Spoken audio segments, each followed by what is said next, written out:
بسم الله الرحمن الرحيم هبي ونكسن qodobada wararka idaacada risaale dhageystayaal caawa idin haysa waxa ugu waaweyn gudoomiyaha gobolka Hiiraan oo sheegay inuu san xilka sii hayn karin hadii uu ku fashilmo xalinta qiraabka taagan degmada Buulaburde madaxweynaha Jubbaland iyo saraakiil ciidan oo gaaray degmada Doobley iyo gobolka Jubbada Hoose oo ay ka bilaabatay dhaqdhaqaaq ciidan xoutiyiinta dalka Yemen oo eedeen iyo digniin isugu daray dawladda Soomaaliya wafdi ka tirsan xukuumadda Soomaaliya oo maanta gaaray degmada Baraaway madaxweynaha Koonfur Galbeed oo xariga ka jaray garoonka diyaaradaha ee magaaladaasi midowga Yurub oo Somaliland ka taageeraya tayeenta ciidamada ammaanka iyo hay'adaha garsoorka Somaliland xukuumadda Soomaaliya oo sheegtay in qorshe lagu maareeyo ay u sameynayso abaaraha iyo daadadka ku soo laabtay sanad kasta dalka ciidamada Jubbaland oo gobolka Gedo iyaguna ka bilaabay dhaqdhaqaaq ciidan iyo ra'iisul wasaaraha waddanka Suudaan oo ka badbaaday qarax lala damacsanaa in lagu qaarijiyo warshada isbuunyada Shaakir tayo iyo taabagal weeye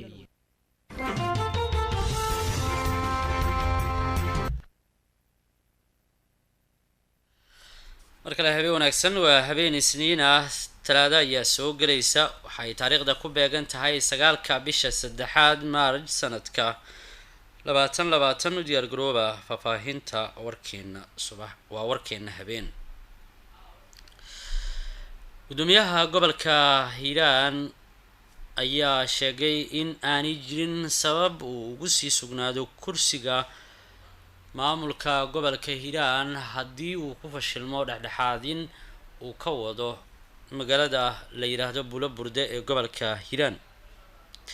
gudoomiyaha maamulka gobolka Hiiraan Cali Maxamed Caraale ayaa waxa uu wali ku sugan yahay degmada Buulaburde ee gobolka Hiiraan halkaas oo uu ka wado kulamo xal loogu raadinayo qiraabka dhinaca maamulka ah ee ka jira degmadaasi gudoomiyaha ayaa kulan isugu keenay qeybaha kala duwan ee bulshada saraakiisha ciidamada dawladda iyo kuwa AMISOM si xal buuxa looga gaaro madmadowga ka jira bulshada kuwaas oo qaarkood diidan maamulka cusub ee loo magacaabay waxa uu sheegay in uu rajo wanaagsan ka qabo in uu isku keeno qeybaha kala duwan ee bulshada isla markaana uu xalliyo qiraabka dhanka maamulka ah ee ka jira degmada hadii uu keeni waayana uu xilka isaga dagayo waxaan rajeynaa Buulaburde nabad ahayn oo walaalo ahayn anigu reer Buulaburde aan ahay raggii hore waa ka duwanahay Buulaburde oo aan wada qosleen oo aan marxabeynayn aniga meel uma socdo halkaas aan joogi doonaa hadii leedahay marka dadku waa walaal dadku waa deris hadaan Buulaburde heshiisi waayana gobolku waa iska casilaaba cid kale oo heshiisi kara mal been ma la isku sheegay hadaan Buulaburde walaalay waayo heshiisi waayo tabar kale wax ku qabta male marka insha Allah waana ku kalsoonahay beledweyne oo ka dib badan oo ka qabaa'il badan oo ka rabsho badan ayaan maaragtay hadda meenamada haysato dariiqa saaray marka tan ku roor waa Ilaahay idinkiis xalinta qiraabka dhinaca maamulka ah ee ka taagan degmada Buulaburde ee gobolka Hiiraan ayaa hore waxa ugu guuldareystay wasiirka arrimaha gudaha ee maamulka Hirshabeelle iyo sidoo kale madaxweynaha maamulkaas Maxamed Cabdi Waare xoutiyiinta dalka Yemen ka dagaalama ayaa eedeen iyo digniin waxa ay u jeediyeen dawladda federaalka ah ee Soomaaliya Cabduqaadir Jakarta ayaa ka waramaya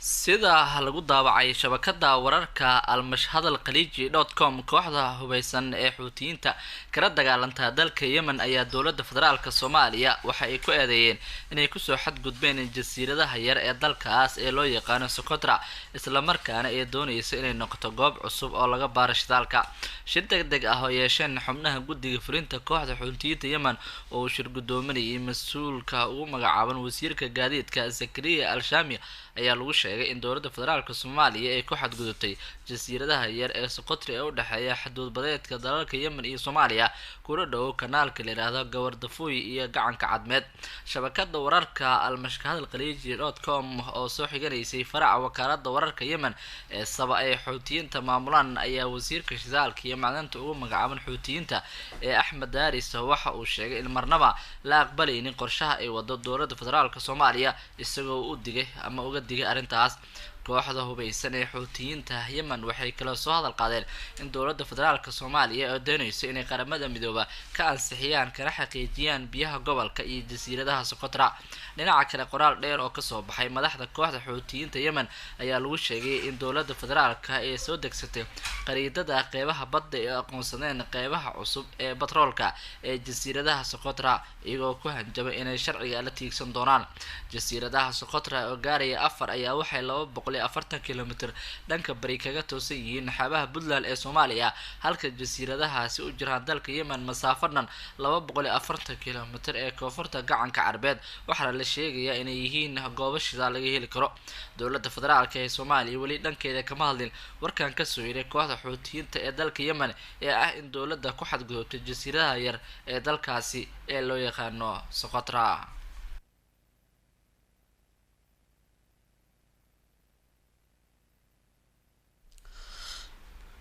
wakiilka xogayaha guud ee qaramada midoobay James Swan wafdi uu hogaaminayo oo maanta garay magaalada Garowe ee caasimadda Puntland ayaa halkaas kulan kula yeeshay madaxweynaha maamulka Puntland ku-xigeenkiisa iyo xubnaha golaha wasiirada ee ku sugan magaalada Garowe. kulanka ayaa waxa ujeedkiisu ahaa amniga qaranka iyo sidoo kale arrimaha doorashooyinka iyo dhamaystirka dastuurka federaalka. madaxweynaha maamulka Puntland Siciid Cabdullaahi Dani iyo James Swan ayaa kulanka kadib warbaahinta si wadajir ah ula hadlay waxaana kulanka uu muddo ka badan 2 saacadood socday aad diiradda loogu saaray midmadowga u dhaxeeya dowladda federaalka iyo qaar ka mid ah dowlad goboleedyada si gaar ah Puntland iyo dowladda federaalka iyo walaaca Puntland ay ka qabto arrimaha doorashada Soomaaliya. madaxweyne Siciid Dani ayaa waxa uu sheegay in wakiilka qaramada midoobay ee arrimaha Soomaaliya James Swan uu u sheegay halka ay xaaladdu ka adag tahay loona baahan yahay in sida ay tahay ay qaramada midoobay u wajahdo. bismillaahir rahmaanir rahiim. maanta oo bishu tahay 9 waxaan ugu soo booqday magaalada Garowe ergeyga gaarka ee qaramada midoobay Soomaaliya Mr. James Swan, Ambassador James Swan. runtii waa markii saddexaad ama afaraad muddada uu xilka hayay uu imaanayo. waan ku faraxsanahay inuu marlabaad soo noqdo. mar walbana waan uga mahadcelinaynaa dadaalka uu jiro sidii Soomaaliya ay u noqon lahayd dal degan oo xasiloon oo horumar ku tallaabsada dhinaca amni iyo dhinaca horumarka dhinaca dhaqaalaha labadaba. dadaalkaas waan uga mahadcelinaynaa dhammaan dalalka Soomaaliya taageera ee saaxiibada la ah UN-ku ugu muhiimsan yahay waxyaabaha Soomaaliya horumarkeeda ka socdo. waxyaabaha ugu weyn oo maanta aan ka wada hadalno waxay ahayd sidii dalka marxaladda uu ku jiro looga wada hadli lahaa. marxalad runtii dad badan ay dhici karto inuu mugdi uga jiro ayaa la marayaa. waxaan rajaynaynaa dadaaladaas iyo wada hadalladaas aan yeelanay iyo kuwa uu madaxda kale ee Soomaaliyeed meel kasta. madaxweynaha Puntland Siciid Cabdullaahi Dani oo ka hadlayay kulankii uu la qaatay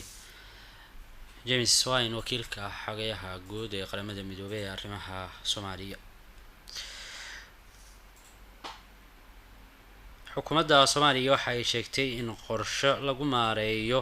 ay u sameyn doonto sanad kasta abaaraha iyo daadadka ku dhufta dalka. Ali Xasan ayaa warkan inoo hayo.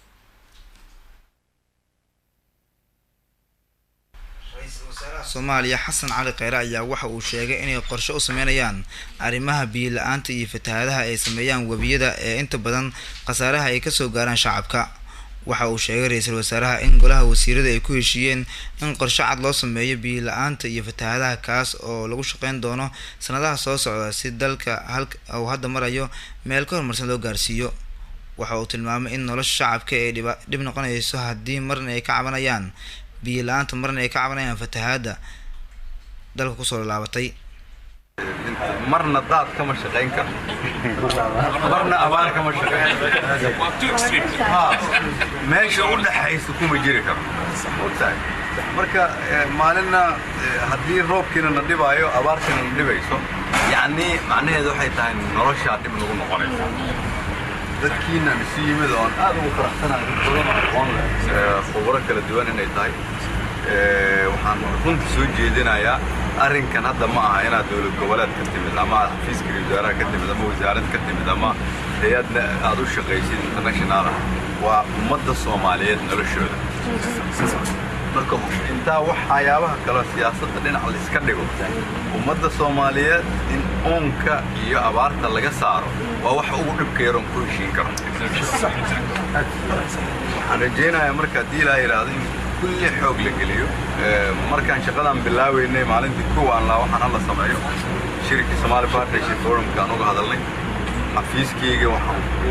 ka codsaday in xoog la geliyo waxaan rajaynayaa sanado kadib dadkiinaan idaan noqotaan kuwa taariikhda gala waayo waxaan waa loo aayi doonaa bal ka fikir maalintaan soo gaarnay inaan nidhaahdo abaarna male daadadna male beerihii waa la abuuran karaa biyo male ilaahayna waxba kuma aha idinkana inaad dadaashaan unba u baahan inta badan gobolada dalka oo ay maraan webiyada Shabeelle iyo Jubba ayaa waxa ay ka geystaan fatahaado saameyn weyn ku yeesha dadka ku nool hareeraha webiga mana jirto qorshe cad oo dawladda arrinkaasi ay u dejisay oo hadda lagu howlgalo iyadoo ay xusud mudan tahay in dalka ay ka jirto wasaarad loogu talagalay arrimaha gargaarka iyo maareynta masiibooyinka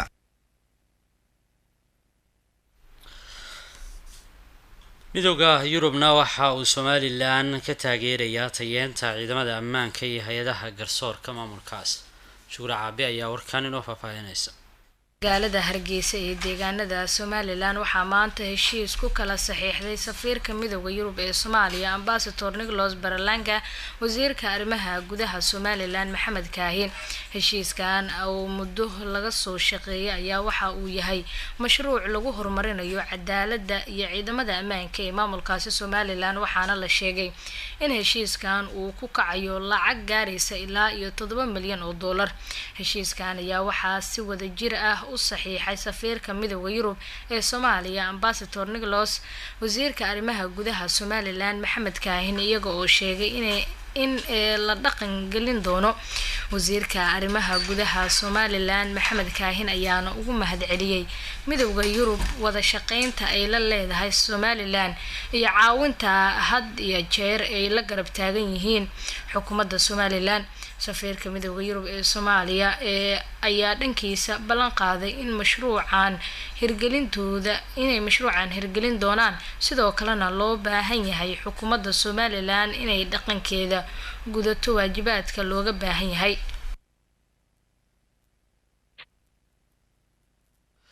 madaxweynaha maamulka Jubbaland Axmed Maxamed Islaam Axmed Madoobe iyo saraakiil ciidan oo hogaaminayo ayaa waxa ay maanta gaareen magaalada Dobley oo ku taala xadka Soomaaliya iyo Kenya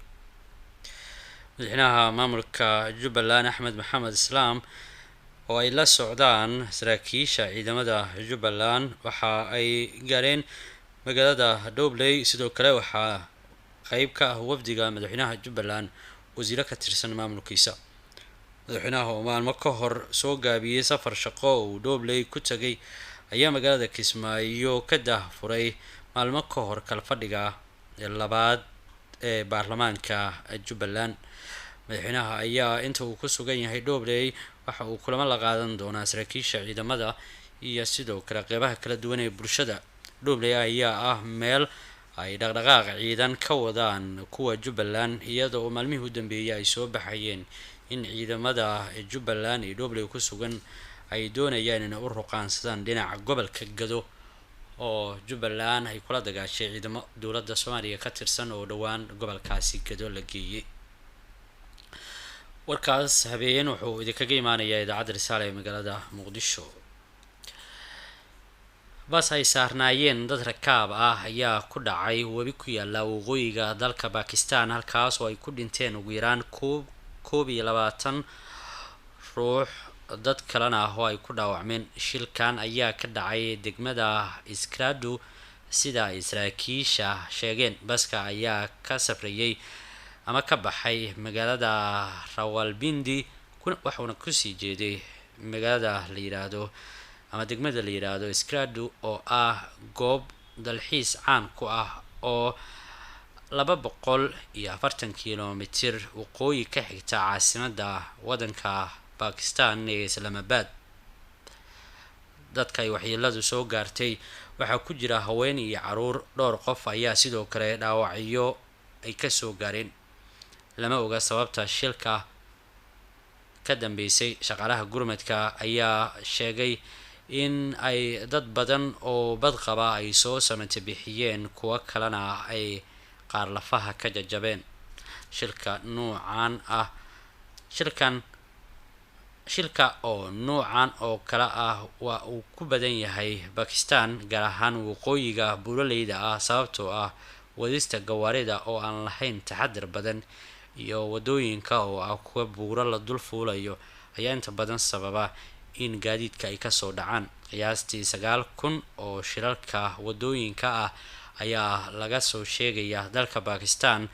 sanad walba, halkaas oo ay ku dhintaan ku dhawaad 4,000 oo qof sida lagu sheegay tirakoobka rasmiga ah ee shilalka oo ay sameysay dowladda Pakistan. warkii habeen oo idinkaga imaanaya idaacadda Risaale ee magaalada Muqdisho. dhegeystayaal waa naga intaa. dhegeystayaasheena ku sugan Jowhar iyo waaxigeeda waxay nagala socdeen Radio Asal. kulan dambe nabadgelyo.